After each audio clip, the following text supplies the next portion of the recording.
আসসালামু আলাইকুম। আগের সাবেক প্রধানমন্ত্রী অনেক সময় অনেক কথা বলার কারণে সোশ্যাল মিডিয়ায় তাকে নিয়ে ট্রোল করা হতো। যেরকম তিনি বলতেন যে, "কাঁচামরিচের দাম এখন বেশি। যখন কম থাকে তখন কাঁচামরিচ কিনে শুকিয়ে তারপরে ভিজাই খাওয়ার জন্য।"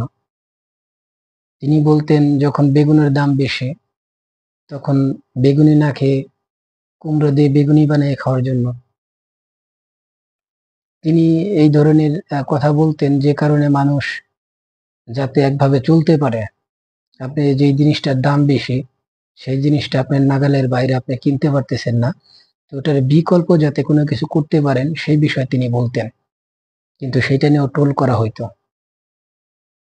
কিন্তু এখন যে পেঁয়াজের যে সংকটটা, যেটা বিদেশ থেকে হিউজ পরিমাণ পেঁয়াজ আমদানি করা হইতেছে। তো আমদানি করলে তো দেশেরই অর্থনৈতিকভাবে বর্তমানে যে ক্লান্তিকালীন সময় দেশের অর্থনৈতিক সংকটে প্রচুর পরিমাণ পেঁয়াজ আমদানি করাটা এটা দেশেরই একটা ক্ষতি বয়ে আনতেছে। তো এর কারণে এখন যে প্রধান উপদেষ্টা কি কথাটা বলল, চলেন সেটা শুনে আসি। আজকে আমি বা আপনি যে পরিমাণ পেঁয়াজ খাই এভারেজে 30 বছর আগের অর্ধেক খেতাম।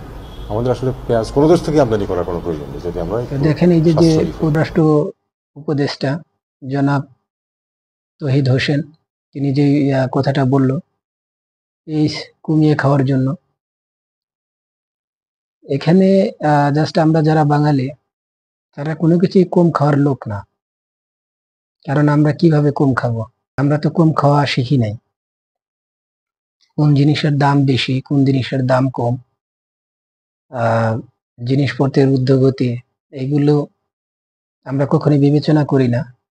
কারণ একটা জিনিস যদি আমরা কিনা বন্ধ করি তাহলে ওই জিনিসটার দাম এমনিতেই কমে যাবে। কারণ এইগুলো স্থায়ীভাবে রাখার জিনিস না, এগুলো পচনশীল। যদি কিছুদিন স্টক করে রাখে এগুলো এমনিতেই নষ্ট হয়ে যাবে। তো তাতে কি করতে হবে? কম দামে বিক্রি করতে বাধ্য হবে, বা বিদেশ থেকেও তাতে আমদানিটা কম হবে। এই জন্য এখন তিনি এই কথাটা বলতেছে, কিন্তু এখন কোনো জনগণ এটার কোনো রিয়াকশন দিতেছে না। কেন তিনি এই কথা বলল, বা এটা নিয়ে কেউ ট্রোলও করতেছে না। কিন্তু এটা নিয়ে কিন্তু আগে অনেক ট্রোল হয়েছে, যখন সাবেক প্রধানমন্ত্রী বলছে যে পেঁয়াজ ছাড়াও তো রান্না করা যায়, বা পেঁয়াজ যেখানে 2টা খান সেখানে 1টা খান, কমিয়ে পাক করেন। তখন কিন্তু আমরা তাকে নিয়ে অনেক কথা বলছি।